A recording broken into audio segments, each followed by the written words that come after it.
about how I manifested my iPhone 15 Pro Max. And this is not going to be, like, I know that this is not going to be the story you're expecting. So hold on, buckle in, because this is the story that you need to hear. Because this is the piece that I consistently see a lot of people missing in the collective. And this is what is prolonging you from getting the manifestations quickly.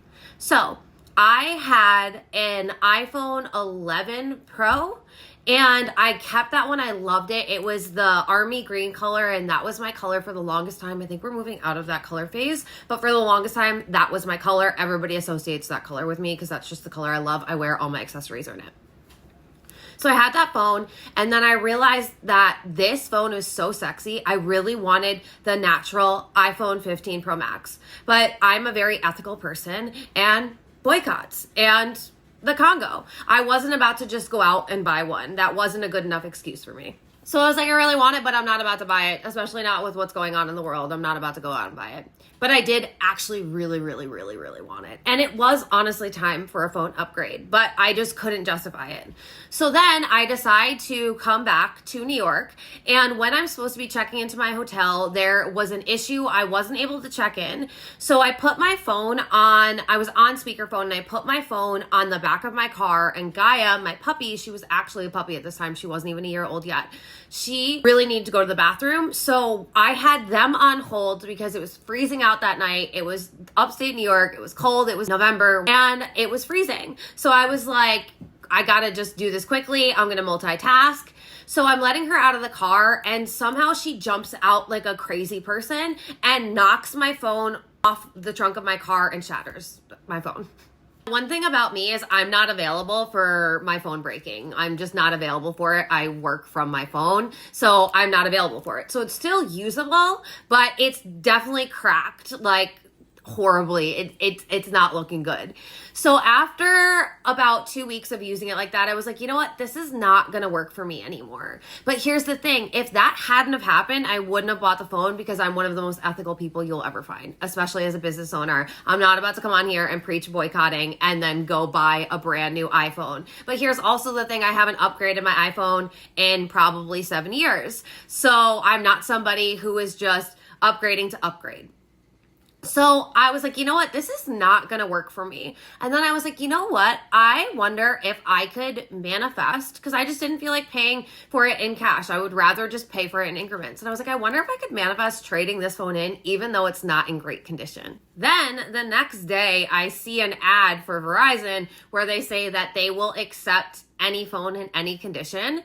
And they had the iPhone Pro, the color that I wanted, at the Verizon store, which happened to be less than 10 minutes away from me, and I had no idea. I'm in the middle of nowhere right now, so the fact that there was a Verizon store close, and here's the thing, do I love Verizon? No, but did I want to manifest the iPhone? Yes. So is it worth it to me? Yeah, like whatever, it's just phone service.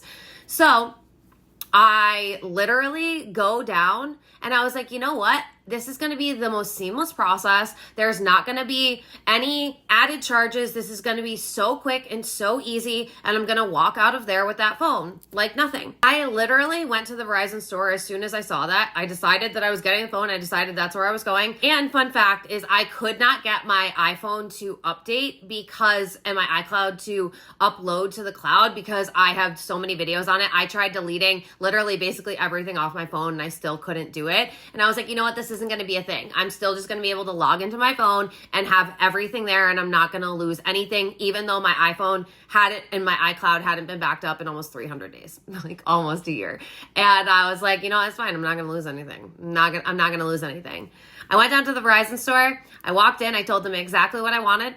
Oh, and I also wanted to change my phone number because I had a South Carolina area code, and I do not want to be associated with South Carolina. It's not a vibe. So I was like, I really want to have a New York area code again. So I went in, I got the phone, they had it in stock. I was able to get in and out of there in less than 45 minutes. It cost me $80. And, I didn't want to pay the activation fee because I just didn't want to. And I ended up getting the activation fee waived. So I walked out of there with the phone. I walked out of there with a brand new phone number, and my phone number is easy as fuck right now. So it took no time to memorize. It cost me $80. I walked out of there with the phone. I walked out of there with my old phone as well because I was a new customer, so I could mail it back myself. I got home, I logged into this phone, my iCloud loaded, I didn't lose anything, and boom, I got the phone. Here's what I need you to know. If I didn't decide that I want a new phone, my other phone wouldn't have broken. Because I really wanted the new phone, my iPhone broke. So that way I would have to go get a new phone. Stop assuming that when things go the opposite of what you want, that means something is going wrong. You need to clear space energetically and physically to receive your new desire. Secondly, you have to fucking take action. Stop sitting on your couch and visualizing it and seeing it, because how easy could it be if you just started making moves towards it? Because it would probably be 10,000 times easier than you even thought it could be, just because you were actually going after it and doing the damn thing. Yeah, I could have spent a lot of time visualizing the phone in my hand, but it was a lot fucking easier to spend 10 minutes driving down the road and just go getting it.